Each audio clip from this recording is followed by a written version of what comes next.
ಪ್ರಿಯ ನಿರೀಕ್ಷಕರೇ ನಮಸ್ಕಾರ. ಬೀರ್ಬಲ್ನ ವಿಶೇಷ ಕಾರ್ಯಕ್ರಮಕ್ಕೆ ಆತ್ಮೀಯವಾದ ಸ್ವಾಗತ. ಒಂದು ದೊಡ್ಡ ಸ್ಕೆಚ್, ಮೋದಿಗಾಗಿ ಟ್ರಂಪ್ ಹೆಣದಂತಹ ಬಲೆ. ಅದು ಚೂರೇ ಚೂರು ಯಾಮಾರಿದ್ರು ಇವತ್ತು ಭಾರತದ ಮರ್ಯಾದೆ 3 ಕಾಸಿಗೆ ಹರಾಜಾಗ್ತಿತ್ತು. ಆದರೆ ಮೋದಿಜಿ ಟ್ರಂಪ್ಗೇನೆ ದೊಡ್ಡ ಏಟು ಕೊಟ್ಟು ಬಂದಿದ್ದಾರೆ. ಅಷ್ಟಕ್ಕೂ ಏನದು ಟ್ರಾಪು ಎಲ್ಲವನ್ನ ಡಿಟೇಲ್ ಆಗಿ ಹೇಳ್ತಾ ಹೋಗ್ತೀನಿ. ಇವತ್ತಿನ ವಿಷಯ ತುಂಬ ಇಂಪಾರ್ಟೆಂಟ್ ಹಾಗೂ ಇಂಟ್ರೆಸ್ಟಿಂಗ್ ಕೂಡ ಹೌದು. ಅಮೇರಿಕ ಅಧ್ಯಕ್ಷ ಟ್ರಂಪ್ ಆ ಕಡೆ ಇಸ್ರೇಲ್ ಇರಾನ್ ಯುದ್ಧದ ಗ್ಯಾಪ್ನಲ್ಲಿ ಕೂಡ ಆಸಿಮ್ ಮುನೀರನ್ನ ಲಂಚ್ಗೆ ಇನ್ವೈಟ್ ಮಾಡ್ತಾರೆ. ಇದು ಬರೀ ಲಂಚ್ ಅಲ್ಲ, ಇದರ ಜೊತೆ ತುಂಬ ವಿಷಯಗಳು ಕೇಳಿ ಬರ್ತಿದೆ. ಹಾಗೆ ನೋಡೋಕೆ ಹೋದ್ರೆ ಮುನೀರ್ನನ್ನ ಟ್ರಂಪ್ ಕರೆಸ್ಕೊಂಡಿದ್ದೆ ಇಸ್ರೇಲ್ ಹಾಗೂ ಇರಾನ್ ಯುದ್ಧದ ವಿಷಯಕ್ಕೆ. ಈ ಕತೆ G7 ಸಭೆಯಿಂದ ಶುರುವಾಗುತ್ತೆ. ಮೋದಿ ಮತ್ತು ಟ್ರಂಪ್ ಅವರ ಭೇಟಿ ಆಗಬೇಕಿತ್ತು, ಆದರೆ ಅದು ಆಗಲಿಲ್ಲ. ಅದಾದ ಮೇಲೆ ಮೋದಿ ಜೊತೆ 35 ನಿಮಿಷಗಳ ಕಾಲ ಟ್ರಂಪ್ ಮಾತುಕತೆಯನ್ನು ನಡೆಸ್ತಾರೆ. ಇದೆಲ್ಲ ಆದಮೇಲೆ ಈ ಎಲ್ಲ ವಿಷಯಗಳು ಕೂಡ ಹೊರಗೆ ಬಂದಿತ್ತು. ಮೇಲ್ನೋಟಕ್ಕಿಷ್ಟೇ ವಿಷಯ, ಆದರೆ ಸ್ವಲ್ಪ ಇದರ ಆಳಕ್ಕೆ ಇಳಿದ್ರೆ ಒಂದೊಂದೇ ವಿಷಯಗಳು ತೆರೆದುಕೊಳ್ತವೆ. ಆ ವಿಷಯಗಳು ತುಂಬ ದೊಡ್ಡದಿದೆ. ಅಲ್ಲಿ ಮೋದಿಜಿಯನ್ನು ಟ್ರ್ಯಾಪ್ ಮಾಡುವಂತಹ ಹುನ್ನಾರವೂ ಇತ್ತು. ಇದೆಲ್ಲವನ್ನ ಈಗ ಎಳೆಯಾಗಿ ಬಿಚ್ಚಿಡ್ತೀವಿ ವೀಕ್ಷಕರೇ. ಟ್ರಂಪ್ ಹಾಗೂ ಮುನೀರ್ನ ಲಂಚ್ನಿಂದ ಟ್ರಂಪ್ಗೆ ಏನೂ ಆಗೋದಿಲ್ಲ, ಆದರೆ ಮುನೀರನಿಗೆ ಮಾತ್ರ ಇದು ತುಂಬ ಕಾಸ್ಟ್ಲಿ ಆಗಿಬಿಡುತ್ತೆ. ಇತಿಹಾಸ ತೆಗೆದು ನೋಡಿದ್ರೇನೆ ಹಿಂದೆ ಯಾವಾಗಲೇ ಆದರೂ ಅಷ್ಟೇ, ಪಾಕಿಸ್ತಾನ ಭಾರತದ ಮೇಲೆ ಭಯೋತ್ಪಾದನಾ ದಾಳಿ ಮಾಡಿದ್ರೆ ಅಮೇರಿಕ ಪಾಕ್ ಜೊತೆಗೆ ಇರ್ತಿತ್ತು. ಅಮೇರಿಕ ಭಾರತಕ್ಕೆ ಪಾಕಿಸ್ತಾನಕ್ಕೆ ನೀವೇನು ಮಾಡಬೇಡಿ ಅಂತ ಹೇಳಿಕೊಂಡೇ ಬರ್ತಿತ್ತು. ನಾವಿದ್ದೇವೆ, ಭಯೋತ್ಪಾದನಾ ನಿಗ್ರಹವನ್ನ ನಾವು ಮಾಡ್ತೀವಿ ಅಂತ ಹೇಳ್ತಾನೆ ಇದ್ರು. ಇದೇ ರೀತಿ ಹಿಂದಿನಿಂದಲೂ ಕೂಡ ಭಾರತದ ಕೈಗಳನ್ನು ಕಟ್ ಹಾಕಲಾಗ್ತಿತ್ತು. ಆದರೆ ಈಗ ಪ್ರಧಾನಿ ಮೋದಿಜಿ ಸ್ಪಷ್ಟವಾಗಿ ಹೇಳಿದ್ದಾರೆ, ನೀವು ಪಾಕಿಸ್ತಾನದ ಜೊತೆ ಇದ್ದೀರೋ ಇಲ್ವೋ, ಭಯೋತ್ಪಾದನೆಯ ಮೇಲೆ ಆ್ಯಕ್ಷನ್ ತಗೊಳ್ತಿರೋ ಬಿಡ್ತಿರೋ, ಆದರೆ ನಮ್ಮ ಮೇಲೆ ದಾಳಿ ಆದರೆ ನಾವಂತೂ ಸುಮ್ಮನೆ ಬಿಡೋದಿಲ್ಲ, ನಾವು ಅದನ್ನು ಯುದ್ಧ ಅಂತಲೇ ಅಂದ್ಕೊಳ್ಳೋದು. ಇದನ್ನು ಸ್ಪಷ್ಟವಾಗಿ ಹೇಳಿದ್ದಾರೆ. ಇದರಿಂದ ಏನಾಗುತ್ತೆ ಅಂದರೆ ಅಮೇರಿಕ ಪಾಕಿಸ್ತಾನವನ್ನು ಕಂಟ್ರೋಲ್ ಮಾಡಲೇಬೇಕಾಗುತ್ತೆ. ನೀವು ಭಾರತದ ಮೇಲೆ ಯಾವುದೇ ದಾಳಿಗಳನ್ನು ಮಾಡಬೇಡಿ ಅಂತ. ಪಾಕ್ ಏನೂ ಮಾಡದಂತೆ ನೋಡ್ಕೊಳ್ಳೋದು ಈಗ ಟ್ರಂಪ್ಗಿರುವಂತಹ ಜವಾಬ್ದಾರಿ. ಟ್ರಂಪ್ ಮೋದಿ ಅವರಿಗೆ ಹೇಳ್ತಾರೆ, ಕೆನಡಾದಿಂದ ವಾಪಸ್ ಹೋಗೋವಾಗ ಅಮೇರಿಕಾಗೆ ಬಂದು ನಮ್ಮನ್ನು ಮೀಟ್ ಆಗಿ ಹೋಗಿ ಅಂತ.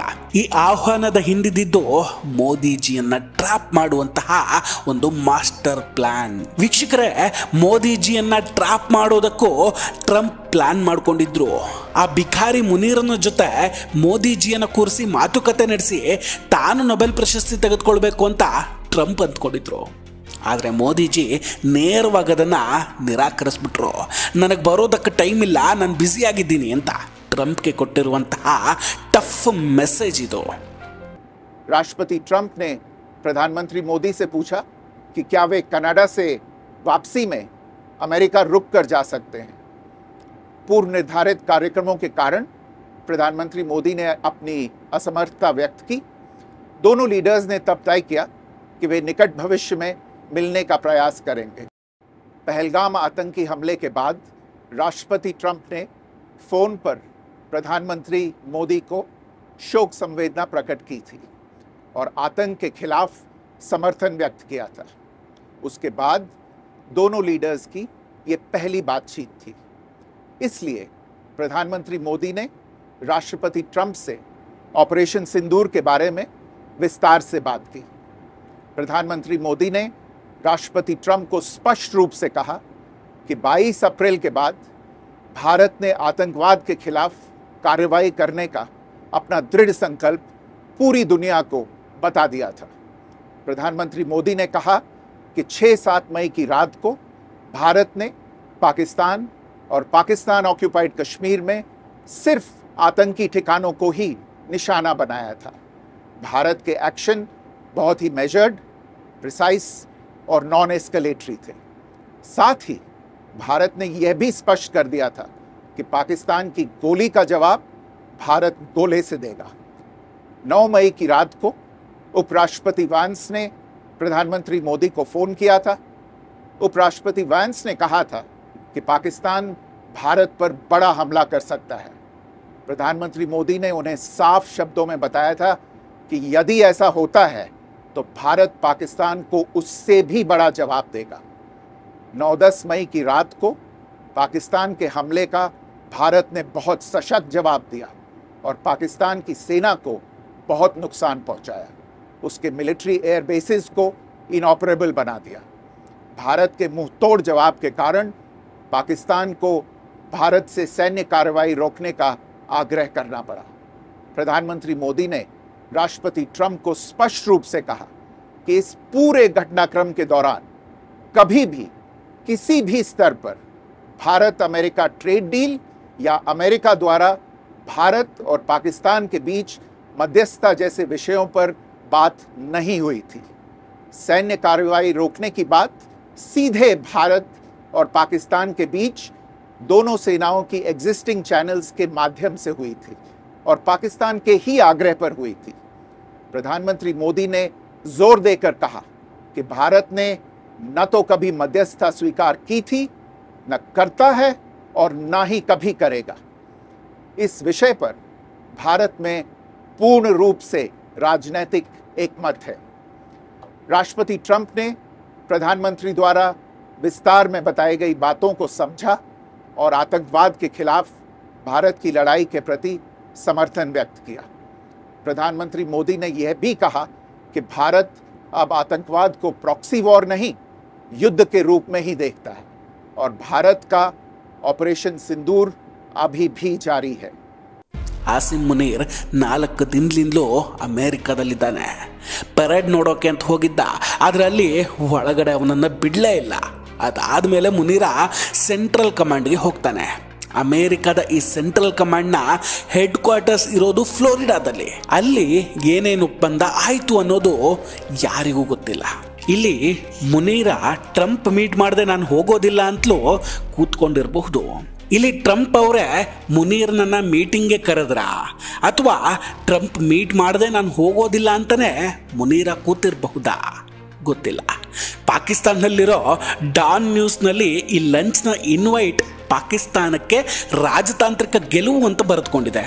ಎಂಥ ದುರಂತ ನೋಡಿ.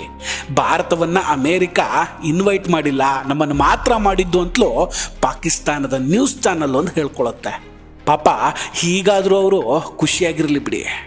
ಮೋದಿ ಅವರ ಜೊತೆ ಅಮೇರಿಕಾದ ವೈಸ್ ಪ್ರೆಸಿಡೆಂಟ್ ವ್ಯಾನ್ಸ್ ಮಾತುಕತೆ ನಡೆಸ್ತಾರೆ, ಆದರೆ ಪಾಕಿಸ್ತಾನದ ಜೊತೆ ಪ್ರೆಸಿಡೆಂಟೇ ಮಾತಾಡ್ತಾರೆ ಅಂತಲೂ ಕೊಚ್ಕೊಳ್ತಾ ಇದ್ದಾರೆ. ಇನ್ನೊಂದು ಕಡೆ ಪಾಕಿಸ್ತಾನದಿಂದ ಅಫಿಷಿಯಲ್ ಆಗಿ ಒಂದು ಸ್ಟೇಟ್ಮೆಂಟ್ ಬರುತ್ತೆ, ನಾವು ಇರಾನ್ ಜೊತೆಗಿದ್ದೇವೆ ಮತ್ತು ಇಸ್ರೇಲ್ ವಿರುದ್ಧವಾಗಿದ್ದೇವೆ ಅಂತ. ಇಸ್ರೇಲ್ಗೆ ಪ್ರಚಂಡ ಮಿಲಿಟರಿ ಗೆಲುವು ಸಿಕ್ಕಿದೆ, ಆದರೆ ರಾಜಕೀಯದ ಗೆಲುವು ಸಿಕ್ಕಿದೆಯಾ? ಇಲ್ಲ. ಇಸ್ರೇಲ್ಗೆ ಇರಾನ್ನ ನ್ಯೂಕ್ಲಿಯರ್ ಅಸೆಟನ್ನು ನಾಶ ಮಾಡುವ ಕೆಪಾಸಿಟಿ ಖಂಡಿತ ಇಲ್ಲ. ಅದಕ್ಕಾಗಿ ಇಸ್ರೇಲ್ಗೆ ಅಮೇರಿಕಾದ ಸಹಾಯ ಬೇಕಾಗಿದೆ. ಅಮೇರಿಕ ಇಲ್ಲದೆ ಇದರ ಕೆಲಸ ಆಗೋದಿಲ್ಲ. ಅದಕ್ಕಾಗಿಯೇ ಪಾಕನ್ನು ಟ್ರಂಪ್ ಇಲ್ಲಿ ಆಮಂತ್ರಿಸಿರೋದು. ನೋಡಿ, ಈಗ ಅಮೇರಿಕ ಇರಾನ್ ಮೇಲೆ ಯುದ್ಧ ಮಾಡಬೇಕು ಅಂದರೆ ಏರ್ ಅಟ್ಯಾಕ್ಸ್ ನಿಂದಲೇ ಮಾಡಬೇಕಾಗುತ್ತೆ. ಅದಕ್ಕಾಗಿ ಅಮೇರಿಕಾಕ್ಕೆ ಇರಾನ್ ಬಳಿ ಏರ್ ಬೇಸ್ಗಳು ಬೇಕಾಗುತ್ತೆ. ಸೊ ಇಲ್ಲಿ ಪಾಕಿಸ್ತಾನದ ಆಟ ಶುರುವಾಗಿದೆ. ಇದರಲ್ಲಿ ಪಾಕಿಸ್ತಾನದ ಪಾಸ್ನಿ ಮತ್ತು ಸುಮಂಗನಿ ಏರ್ ಬೇಸ್ ಏನಿದೆ, ಇದು ಅಮೇರಿಕಾಗೆ ತುಂಬ ಇಂಪಾರ್ಟೆಂಟ್ ಆಗುತ್ತೆ. ಈಗ ಯೋಚನೆ ಮಾಡಿ, ಆಸಿಮ್ ಮುನೀರ್ನ ವೈಟ್ ಹೌಸಿಗೆ ಯಾಕೆ ಕರೆಸ್ಕೊಂಡಿದ್ದಾರೆ, ಅದು ಇಂಥ ಟೈಮಲ್ಲಿ ಅಂತ. ಈ ಏರ್ ಬೇಸ್ಗಳನ್ನು ನಮಗೆ ಕೊಡಿ, ಅಲ್ಲಿಂದ ನಾವು ಇರಾನ್ ಮೇಲೆ ದಾಳಿ ಮಾಡ್ತೀವಿ ಅಂತ ಅಮೇರಿಕ ಈಗ ಪಾಕಿಸ್ತಾನಕ್ಕೆ ಹೇಳ್ತಾ ಇದೆ. ಈ ಬೇಸ್ಗಳಿಲ್ಲ ಅಂದರೆ ಅಮೇರಿಕ ಖಂಡಿತ ಸಮಸ್ಯೆ ಆಗುತ್ತೆ, ಯುದ್ಧಕ್ಕೆ ಕಷ್ಟ ಕೂಡ ಆಗುತ್ತೆ. ಭಾರತ ಅಂತೂ ಇಂಥ ವಿಷಯದಲ್ಲಿ ಮೂಗು ತೋರಿಸೋದಿಲ್ಲ, ನಮ್ಮ ಏರ್ ಬೇಸ್ಗಳನ್ನು ಕೊಡೋದು ಕೂಡ ಇಲ್ಲ. ಯಾಕಂದರೆ ಭಾರತ ಇರಾನ್ ಹಾಗೂ ಇಸ್ರೇಲ್ ಎರಡೂ ದೇಶಗಳ ಜೊತೆಗೆ ಒಳ್ಳೆಯ ಸಂಬಂಧವನ್ನು ಇಟ್ಕೊಂಡಿದೆ. ಭಾರತ ಈ ಎರಡೂ ದೇಶಗಳ ಪರವಾಗಿಯೂ ಇಲ್ಲ, ವಿರುದ್ಧವಾಗಿಯೂ ಕೂಡ ಇಲ್ಲ. ನಾವು ಕೊಡಲ್ಲ ಅಂತ ಆದಮೇಲೆ ಪಾಕಿಸ್ತಾನ ತನ್ನ ಏರ್ ಬೇಸ್ಗಳನ್ನು ಕೊಡಲೇಬೇಕಾಗುತ್ತೆ. ಕೊಟ್ಟಿಲ್ಲ ಅಂದರೆ ಅಮೇರಿಕಾವೇ ಕಿತ್ಕೊಳ್ಳುತ್ತೆ ಅಂತ ಸ್ಥಿತಿಯಲ್ಲಿದೆ ಪಾಕಿಸ್ತಾನ. ಈಗ ಈ ಪಾಕಿಸ್ತಾನದ ಪರಿಸ್ಥಿತಿ ಹೇಗಿದೆ ನೋಡಿ, ಅಡ್ಕತ್ರಿಗೆ ಸಿಕ್ಕಾಕೊಂಡಂಗಿದೆ.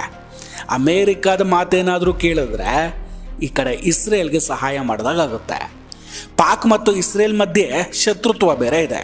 ಅಮೇರಿಕ ದುಡ್ಡು ಕೊಟ್ಟು ನಮಗೆ ಬೇಸ್ಗಳನ್ನು ಕೊಡಿ ಅಂದರೆ ಇಸ್ರೇಲ್ಗೆ ಸಹಾಯ ಮಾಡೋದಕ್ಕೆ ಒಪ್ಕೊಂಡಂಗೇನೆ ಅಲ್ವಾ. ಅದಕ್ಕೆ ಹೇಳಿದ್ದು ಈ ಲಂಚ್ ಪಾಕಿಸ್ತಾನಕ್ಕೆ ತುಂಬ ಕಾಸ್ಟ್ಲಿ ಆಗಲಿದೆ ಅಂತ. ಇದೇನಾದರೂ ಆದರೆ ಚೀನಾ ಕೋಪವನ್ನು ಕೂಡ ಪಾಕಿಸ್ತಾನ ಎದುರಿಸಬೇಕಾಗುತ್ತೆ.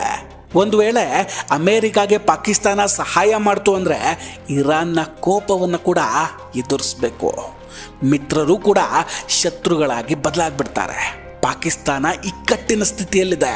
ಇವರೇನಾದರೂ ಅಮೇರಿಕಾದ ಮಾತನ್ನು ಕೇಳಿಲ್ಲ ಅಂದರೆ ಟ್ರಂಪ್ ಬಲೂಚಿಸ್ತಾನಿಗಳಿಗೆ ಡಾಲರ್ಸ್ ಕೊಟ್ಟು ಪಾಕಿಸ್ತಾನವನ್ನೇ ನಾಶ ಮಾಡಿಸ್ಬಿಡ್ತಾರೆ. ಲಂಚ್ನ ಖುಷಿಯಲ್ಲಿ ಹೋಗಿರೋ ಮುನೀರ್ನಿಗೆ ಮುಂದೆ ಕಾದಿರೋದು ಮಾರಿ ಹಬ್ಬ. ವೀಕ್ಷಕರೇ, ಇದೆಲ್ಲದರ ಬಗ್ಗೆ ನಿಮ್ಮ ಅಭಿಪ್ರಾಯ ಏನು? ದಯವಿಟ್ಟು ಕಮೆಂಟ್ ಮಾಡಿ ತಿಳಿಸಿ. ವಿಡಿಯೋ ಇಷ್ಟ ಆಗಿದ್ದರೆ ಲೈಕ್ ಮಾಡಿ ಹಾಗೂ ಶೇರ್ ಮಾಡಿ. ಇನ್ನೂ ಕೂಡ ನಮ್ಮ ಬೀರ್ಬಲ್ ಚಾನಲನ್ನು ಸಬ್ಸ್ಕ್ರೈಬ್ ಮಾಡಿಲ್ಲ ಅಂದರೆ ದಯವಿಟ್ಟು ಸಬ್ಸ್ಕ್ರೈಬ್ ಮಾಡಿ ಹಾಗೂ ಬೆಲ್ ಐಕಾನನ್ನು ಕ್ಲಿಕ್ ಮಾಡಿ. ನಮಸ್ಕಾರ, ಟೇಕ್ ಕೇರ್ ಆ್ಯಂಡ್ ಬಾಯ್ ಬಾಯ್. ಮತ್ತೆ ಭೇಟಿಯಾಗೋಣ.